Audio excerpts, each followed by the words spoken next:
Hello everyone. तो आज के इस वीडियो में हम बीएसटी के 50 ऑब्जेक्टिव टाइप क्वेश्चन को चैप्टर वाइज नहीं बल्कि मिक्स्ड फॉर्म में कवर करने वाले हैं। ये सारे क्वेश्चंस आने वाले एग्जाम के लिए बहुत ही ज़्यादा इंपॉर्टेंट है, क्योंकि जितने क्वेश्चंस मैं इस वीडियो में कवर करने वाला हूँ ये सारे क्वेश्चन अब तक एग्जाम में 2 से 3 बार पूछे गए हैं। तो वीडियो को स्टार्ट एंड तक जरूर देखना। चलिए वीडियो को स्टार्ट करते हैं। तो क्वेश्चन नंबर फर्स्ट है, प्रबंध है मैनेजमेंट इज। तो प्रबंध कला और विज्ञान दोनों है, तो इसका आंसर का आंसर हो जाएगा ऑप्शन नंबर सी, यानी कि management is art and science both. अब क्वेश्चन नंबर सेकंड है, प्रबंध एक पेशा है, यह कथन किसके द्वारा कहा गया था? Management is a profession, this statement is of. तो जब मैंने चैप्टर वाइज वीडियो कवर किया था तो मैंने बीएसटी के फर्स्ट चैप्टर में आपको बताया था ये कथन अमेरिकन मैनेजमेंट एसोसिएशन के द्वारा दिया गया था। तो क्वेश्चन नंबर सेकंड का आंसर हो जाएगा ऑप्शन नंबर बी, यानी कि अमेरिकन प्रबंध एसोसिएशन। ठीक है। अब क्वेश्चन नंबर थर्ड है, प्रबंध का सार है, the essence of management is. तो the essence of management is coordination. इस क्वेश्चन का आंसर हो जाएगा ऑप्शन नंबर डी, यानी कि समन्वय, प्रबंध का सार। क्वेश्चन नंबर 4 है, वैज्ञानिक प्रबंधन के जनक थे, the father of scientific management was. तो साइंटिफिक मैनेजमेंट के फादर फ्रेडरिक विस्लो टेलर को कहा जाता है, इसलिए इस क्वेश्चन का आंसर हो जाएगा ऑप्शन नंबर ए, यानी कि टेलर।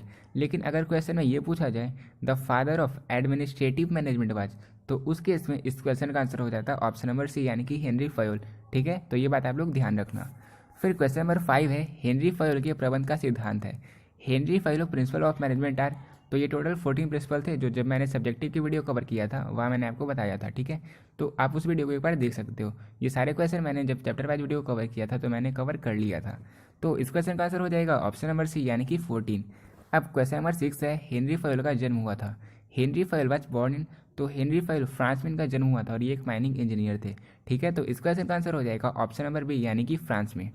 क्वेश्चन नंबर 7 है, नवीन आर्थिक नीति घोषित हुई थी, new economic policy was declared in. तो new economic policy was declared in July 1991, जिसके बाद एलपीजी यानी कि लिबरलाइजेशन, प्राइवेटाइजेशन एंड ग्लोबलाइजेशन, ये तीनों का उदय हुआ था इंडिया में।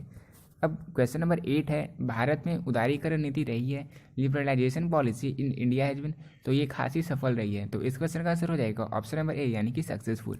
क्वेश्चन नंबर 9 है, नियोजन होता है, प्लानिंग इज फॉर। तो प्लानिंग हमेशा फ्यूचर के लिए होता है, नियोजन होता है भविष्य के लिए। तो इस क्वेश्चन का आंसर हो जाएगा ऑप्शन नंबर बी, यानी कि नियोजन होता है भविष्य के लिए। क्वेश्चन नंबर 10 है, नियोजन है, प्लानिंग इज। तो प्लानिंग बहुत ही आवश्यक है, प्लानिंग इज नेसेसरी। इस क्वेश्चन का आंसर हो जाएगा ऑप्शन नंबर ए, यानी कि नियोजन आवश्यक है। क्वेश्चन नंबर 11 है, नियोजन प्रबंध का चरण है, planning is the step of management. तो आपको पता होगा मैनेजमेंट के टोटल 5 फंक्शन होते हैं, planning, organising, staffing, directing and controlling. तो इसलिए planning is the first step of management. तो क्वेश्चन नंबर 11 का आंसर हो जाएगा ऑप्शन नंबर ए, यानी कि नियोजन प्रबंध का प्रथम चरण है। अब 12 नंबर क्वेश्चन है, एक अच्छी योजना होती है, अ गुड प्लान इज। तो एक गुड प्लान ना ही खर्चीला होता है, ना ही समय लेने वाला होता है, और ना ही ज़्यादा संकीर्ण यानी कि रिगिड होता है, बल्कि वो लोचपूर्ण यानी कि फ्लैक्सीबल होता है। तो इस क्वेश्चन का आंसर हो जाएगा ऑप्शन नंबर सी, यानी कि flexible, a good plan is flexible. Question number 13 है, संगठन स्वतः निर्मित होता है, ऑर्गेनाइजेशन इज ऑटोमेटिकली फॉर्म्ड। तो इनफॉर्मल ऑर्गेनाइजेशन ऑटोमेटिकली फॉर्म होता है। तो इस क्वेश्चन का आंसर हो जाएगा ऑप्शन नंबर बी, यानी कि अनौपचारिक। क्वेश्चन नंबर 14 है, उत्तरदायित्व होता है, रिस्पॉन्सिबिलिटी इज ऑफ। तो रिस्पॉन्सिबिलिटी इज ऑफ ऑफिसर, यानी कि वे अधिकारी का होता है। तो इस क्वेश्चन का आंसर हो जाएगा ऑप्शन नंबर बी, यानी कि उत्तरदायित्व हमेशा अधिकारी का होता है। अब क्वेश्चन नंबर 15 है, कर्मचारी का प्रशिक्षण है, एम्प्लॉयज ट्रेनिंग इज। तो एम्प्लॉयज ट्रेनिंग इज नेसेसरी। इस क्वेश्चन का आंसर हो जाएगा ऑप्शन नंबर बी, यानी कि कर्मचारी का प्रशिक्षण आवश्यक है।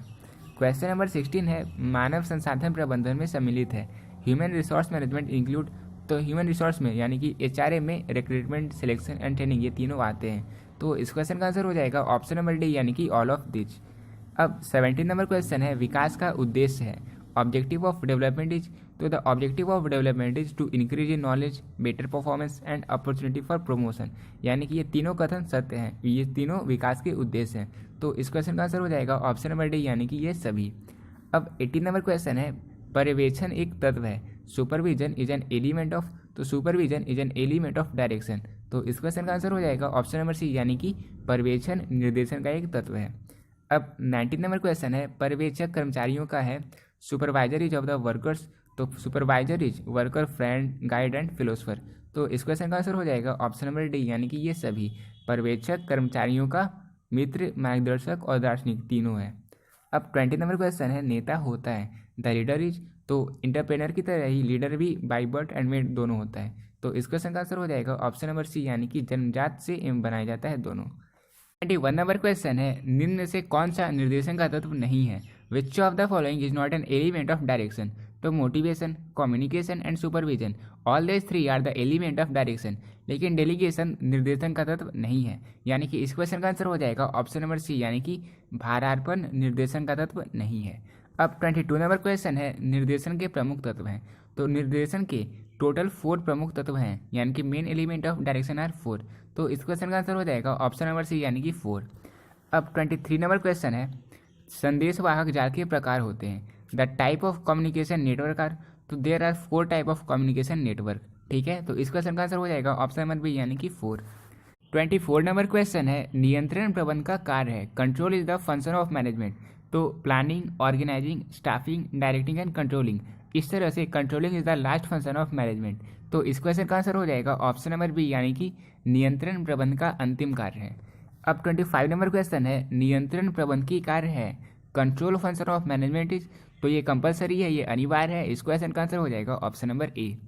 अब क्वेश्चन नंबर 26 है, वित्तीय प्रबंध है फाइनेंशियल मैनेजमेंट इज, तो फाइनेंशियल मैनेजमेंट भी आर्ट एंड साइंस दोनों, यानी कि कला और विज्ञान दोनों है। तो इस क्वेश्चन का आंसर हो जाएगा ऑप्शन नंबर सी, यानी कि art and science both. Financial management is art and science both. 27 number question है, वित्तीय प्रबंधक निर्णय लेता है। Financial manager take decision as to, तो फाइनेंस, इन्वेस्टमेंट और डिविडेंड, इन तीनों का डिसीजन फाइनेंशियल मैनेजर लेते हैं। तो इस क्वेश्चन का आंसर हो जाएगा ऑप्शन नंबर डी, यानी कि इनमें से सभी। वित्तीय प्रबंधक वित्तीय विनियोग एंड लाभांश का निर्णय लेते हैं। अब 28 नंबर क्वेश्चन है, वित्तीय प्रबंध की परंपरागत विचारधारा को त्याग दिया गया था। तो traditional approach of financial management was discarded in 90, 30 and 40। तो इस तरह से इस क्वेश्चन का आंसर हो जाएगा ऑप्शन नंबर सी, यानी कि 90, 30, 40 में इसे ट्रेडिशनल अप्रोच को छोड़ दिया गया था। 29 नंबर क्वेश्चन है, बैंकों से अधिविकर्ष की सुविधा उपलब्ध होती है। Bank overdraft facility are available on, तो करंट अकाउंट में ये फैसिलिटी अवेलेबल होती है। और ये क्वेश्चन 2021 के मॉडल पेपर में भी पूछा गया था। ठीक है, याद है ना। चलिए अब देखते हैं क्वेश्चन नंबर 30 को। मुद्रा बाजार व्यवहार करता है मनी मार्केट डील्स इन, तो money market deals in short term funds, यानी कि ये अल्पकालीन कोष में डील करता है, व्यवहार करता है। तो इस क्वेश्चन का आंसर हो जाएगा ऑप्शन नंबर ए, यानी कि अल्पकालीन कोष। अब 31 नंबर क्वेश्चन है, पूंजी बाजार व्यवहार करता है कैपिटल मार्केट डील्स इन, तो money market short term funds में इन्वेस्ट करता है, जबकि capital market long term fund में डील करता है। तो इस तरह से इस क्वेश्चन का आंसर हो जाएगा ऑप्शन नंबर सी, यानी कि long term fund. Question number 32 है, तरलता का निर्माण करता है क्रिएट लिक्विडिटी, तो सेकेंडरी मार्केट क्रिएट लिक्विडिटी, यानी कि इस क्वेश्चन का आंसर हो जाएगा ऑप्शन नंबर डी, यानी कि गौण बाजार तरलता का निर्माण करता है। अब 33 नंबर क्वेश्चन है, वैध रूप से सेबी की स्थापना हुई थी। Legally SEBI was established in, तो सेबी को लीगली यानी कि वैध रूप से 1992 में इस्टेब्लिश किया गया था। तो इस क्वेश्चन का आंसर हो जाएगा ऑप्शन नंबर सी, यानी कि 1992। क्वेश्चन नंबर 34 है, स्कंध विपणी हित की सुरक्षा करती है। Stock exchange protect the interest of, तो स्टॉक एक्सचेंज इन्वेस्टर के हित की सुरक्षा करती है, यानी कि इस क्वेश्चन का आंसर हो जाएगा ऑप्शन नंबर ए, यानी कि निवेशक के। फिर 35 नंबर क्वेश्चन है, नवीन निर्गमित अंशों में व्यवहार करता है। New issued share are dealt in, तो न्यू इशूड शेयर को प्राइमरी मार्केट में डील किया जाता है। तो इस क्वेश्चन का आंसर हो जाएगा ऑप्शन नंबर बी, यानी कि प्राथमिक बाजार। अब क्वेश्चन नंबर 36 है, सेबी का क्षेत्रीय कार्यालय स्थित है। तो सेबी यानी कि security exchange board of India का regional office Delhi, Kolkata and Chennai, इन तीनों जगह में इस्टेब्लिश है ऑलरेडी। तो इसलिए इस क्वेश्चन का आंसर हो जाएगा ऑप्शन नंबर डी, यानी कि इन तीनों जगह सेबी का क्षेत्रीय कार्यालय स्थित है। 37 नंबर क्वेश्चन है, सन 2004 में भारत में स्कंध विपणियों की संख्या थी। The number of stock exchange in India in 2004 was, तो 2004 में भारत में टोटल 24 स्टॉक एक्सचेंज थे। तो इस क्वेश्चन का आंसर हो जाएगा ऑप्शन नंबर डी, यानी कि 24। अब 38 नंबर क्वेश्चन है, विश्व में सबसे पहले स्कंध विपणि की स्थापना हुई थी। The foremost stock exchange in the world was established in London, इसलिए इस क्वेश्चन का आंसर हो जाएगा ऑप्शन नंबर बी, यानी कि लंदन में पहली स्कंध विपणि की स्थापना हुई थी। क्वेश्चन नंबर 39 है, सेबी का मुख्य कार्यालय है।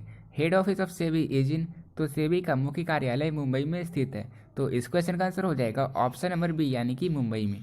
अब 40 नंबर क्वेश्चन है, विज्ञापन का सबसे महंगा साधन है। कॉस्टलिस्ट मीन्स ऑफ एडवर्टाइजिंग इज, तो सबसे महंगा साधन विज्ञापन का व्यक्तिगत विक्रय है, इसलिए इस क्वेश्चन का आंसर हो जाएगा ऑप्शन नंबर बी, यानी कि पर्सनल सेलिंग। अब 41 नंबर क्वेश्चन है, विपणन प्रबंध अवधारणा का जन्म स्थान है। The birth place of marketing management concept is, तो the birth place of marketing management concept is America. तो इस क्वेश्चन का आंसर हो जाएगा ऑप्शन नंबर बी यानी कि अमेरिका में। अब 42 नंबर क्वेश्चन है, वित्त का सबसे सस्ता स्रोत है। The cheapest source of finance. तो जैसा कि आपको पता है, मैं हर एक वीडियो में कुछ क्वेश्चन आपके लिए रखता हूँ ताकि आप अपने टैलेंट को दिखा पाओ। तो इस तरह इस क्वेश्चन का आंसर भी आपको हमारे कमेंट बॉक्स में आंसर करना है, ठीक है। अगर आपका क्वेश्चन सही होगा तो मैं उस मैसेज को पिन कर दूंगा। चलिए अब देखते हैं नेक्स्ट क्वेश्चन को। क्वेश्चन नंबर 43 है, उपभोक्ता संरक्षण अधिनियम के अंतर्गत उपभोक्ता के अधिकार हैं। Consumer right under consumer protection act. तो ये टोटल 6 है। अब वे कौन कौन से हैं, ठीक है, बता देता हूँ अभी मैं आपको। Right to safety, right to information, right to choose, right to be heard, right to seek redressal and right to consumer education, ठीक है। तो ये टोटल 6 हैं कंज्यूमर राइट। इस क्वेश्चन का आंसर हो जाएगा ऑप्शन नंबर ए। अब 44 नंबर क्वेश्चन है, भारत में उपभोक्ता संरक्षण अधिनियम पारित किया गया। Consumer protection act in India was passed in. तो ये 1986 में पास किया गया था। अब आपको यहाँ पे दिख रहा होगा, यहाँ पे 2 ऑप्शन सही हैं, ऑप्शन नंबर बी और ऑप्शन नंबर सी। तो आप जो सबसे पहले ऑप्शन है यानी कि ऑप्शन नंबर बी को आप लोग सही कर देना, ठीक है, अगर एग्जाम में ऐसा केस हो। 45 नंबर क्वेश्चन है, उपभोक्ता संरक्षण अधिनियम के अंतर्गत उपभोक्ता न्यायालय से आशय है। Consumer court under consumer protection act means. तो इसका उपभोक्ता न्यायालय से आशय जिला फॉर्म, राज्य आयोग और राष्ट्रीय आयोग तीनों से है। तो इस क्वेश्चन का आंसर हो जाएगा ऑप्शन नंबर डी यानी कि उपरोक्त सभी। अब 46 नंबर क्वेश्चन है, उपभोक्ता विवाद निवारण एजेंसी है। कंज्यूमर डिस्प्यूट सेटलमेंट एजेंसी है। तो ये एजेंसी जिला मंच, राज्य आयोग और राष्ट्रीय आयोग तीनों हैं। तो इस क्वेश्चन का भी आंसर हो जाएगा ऑप्शन नंबर डी यानी कि उपरोक्त सभी। अब 47 नंबर क्वेश्चन है, उद्यमी एन एंटरप्रेन्योर इज। तो an entrepreneur is born and made both. इस क्वेश्चन का आंसर हो जाएगा ऑप्शन नंबर सी यानी कि जन्म लेता है ये बनाया जाता है दोनों। अब 48 नंबर क्वेश्चन है, भारतीय उद्यमिता विकास संस्थान स्थित है। तो भारतीय उद्यमिता विकास संस्थान यानी कि entrepreneurship development institute of India is situated in Ahmedabad. इस क्वेश्चन का आंसर हो जाएगा ऑप्शन नंबर सी ए यानी कि अहमदाबाद में। अब 49 नंबर क्वेश्चन है, भारत में उद्यमिता विकास कार्यक्रम है in India entrepreneurship development programme is. तो ये बहुत ही आवश्यक है, भारत में उद्यमिता विकास कार्यक्रम का होना बहुत ही जरूरी है। तो इस क्वेश्चन का आंसर हो जाएगा ऑप्शन नंबर ए यानी कि नेसेसरी। अब 50 नंबर क्वेश्चन है, सबसे अधिक व्यापक क्षेत्र है, maximum wide scope is of. तो ये क्वेश्चन मैंने आपको कई बार करवा चुका हूँ और ये क्वेश्चन भी शायद 2021 के मॉडल पेपर में पूछा गया था। इस क्वेश्चन का आंसर हो जाएगा ऑप्शन नंबर सी यानी कि पैकेजिंग। तो आज के इस वीडियो में हमने बीएसटी के टोटल 50 ऑब्जेक्टिव टाइप क्वेश्चन को कवर कर लिया। अगर इस वीडियो से ज़्यादा नहीं तो कम से कम मिनिमम से मिनिमम 12 से 15 क्वेश्चन आपको बोर्ड के क्वेश्चन में जरूर मिल जाएंगे। तो एक बार फिर से आप अच्छे से इन सारे क्वेश्चन को रिवाइज कर लो। अगर आपको ये वीडियो पसंद आए तो वीडियो को लाइक करना, शेयर करना, कमेंट करना और चैनल को सब्सक्राइब जरूर कर लेना, ठीक है। मिलते हैं अपनी नेक्स्ट वीडियो में, तब तक के लिए पीस आउट।